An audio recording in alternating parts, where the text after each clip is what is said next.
Oi, gente, nós estamos falando sobre a história do avivamento. Ontem nós vimos que para vir um avivamento, nós precisamos primeiro do mover de arrependimento, de confessar os nossos pecados, para assim Deus poder nos libertar e transformar.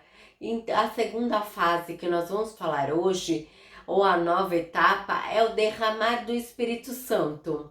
É nesta hora que nós vemos o que tanto ouvimos falar, que é a cura, a libertação, visão, batismo em línguas, poderosas transformações de vida que acontece na discreção de Atos 2. É a experiência, o que nós estamos tão acostumados a falar sobre avivamento, porque pessoas caindo, sendo curadas, sendo transformadas, milagres acontecendo, todo mundo pensa nisso.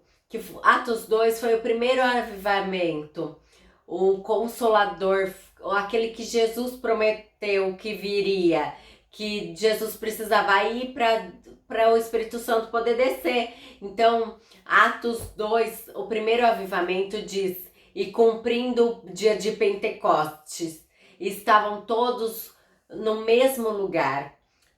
E de repente veio do céu um som e de um vento impetuoso que está falando sobre toda a casa que estava sentados, e línguas repartidas de fogo, as quais repousavam diante deles. E todos foram cheios do Espírito Santo e começaram a falar outras línguas conforme o Espírito Santo ascendia. Então nós vemos que eles estavam reunidos quando o derramar do Espírito acontece e as pessoas são batizadas pelo Espírito Santo, e a Bíblia continua falando que as pessoas estavam ao redor ficaram espantadas com essas manifestações, as pessoas falando em línguas e as pessoas estrangeiras entendendo milagres sobrenaturais. É aquilo que nos chama a atenção no avivamento. O derramar do Espírito Santo, ele é algo que Deus tem para nós. É muito importante para a igreja, porque ele chamou para nos andarmos no Espírito e andarmos nos sinais e maravilhas. Essa manifestação é algo que nós precisamos ansiar. O mover de arrependimento vem e vem o derramar do Espírito. Então é importante afirmar que em Atos ele não se trata apenas de uma experiência destinada a somente os discípulos daquela época, pois o mestre ele garantiu que nós faríamos obras maiores do que ele. Em João 14:12 ele fala: em verdade vos digo, aquele que crê em mim fará também obras maiores que eu faço e que outros maiores farão, porque eu vou junto do meu Pai.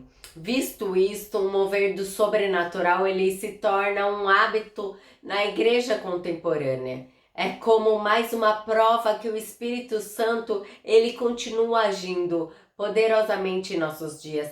Nós temos os relatos do avivamento que aconteceu em Londres no ano de 1906, na conhecia Rua Azusa. E você já parou para estudar? Então, o que aconteceu naquele lugar foi tão chocante que saiu nos jornais. William Seymour, ele estava liderando um grupo de oração e as pessoas foram batizadas do Espírito Santo. Ele não foi batizado no Espírito só depois de várias reuniões, mas os sinais que aconteciam. Havia pessoas que nunca tinham tocado piano, elas tocavam a música clássica, inspiradas pelo Espírito. Na casa onde eles estavam, antes de se mudarem na Rua Azusa, as pessoas nem conseguiam entrar. Elas só se aproximaram, elas já caíam chorando, arrependidas dos seus pecados, arrependidas pelo Espírito Santo. É o que aconteceu em Atos 2. nós precisamos entender que era um cumprimento de uma profecia que estava em Joel capítulo 2.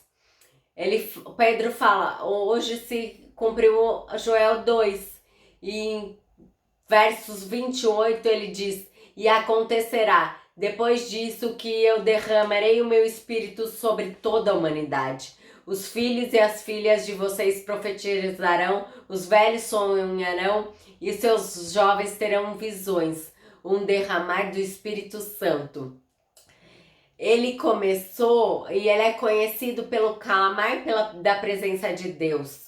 Eles foram batizados pelo Espírito Santo quando as pessoas que não conheciam Deus, elas se aproximavam daquele local, elas sentiam a glória de Deus e elas caíam num estado de que elas eram cheias do Espírito Santo. E lembrando que naquela época eram separados pelas classes raciais e sociais, eram separados por bairros, mas mesmo assim eles se reuniram, todos ali se uniram através disso, como uma unidade e com a intenção de prestar adoração genuína a Cristo.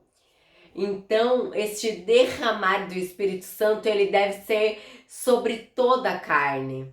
Então, nós temos que entender o Joel 2:28 só acontece depois de Joel 2, versículo 12 e 13. Ainda assim, agora mesmo diz o Senhor, convertam-se a mim de todo o seu coração, com choro e com pranto. Rasgue o coração e não as vestes. Convertam ao Senhor teu Deus, que Ele é bondoso e compassivo, e Ele é grande em misericórdia. Então nós vemos que o derramar do Espírito vem através de um passo da igreja, uma santificação, um arrependimento. Porque Ele derrama o seu Espírito? Qual é o propósito? Não é simplesmente para nós termos experiências incríveis, isso é muito bom. Eu amo ter experiência quando Ele vem sobre nós. Mas porque o Espírito Santo é derramado sobre a igreja? Qual é o objetivo do derramar do Espírito? Não é simplesmente para a gente ter uma experiência legal, com vários sinais e maravilhas.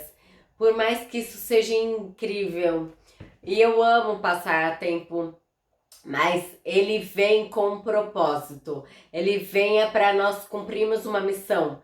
E aí que vem o próximo passo, que é a grande onda de salvação.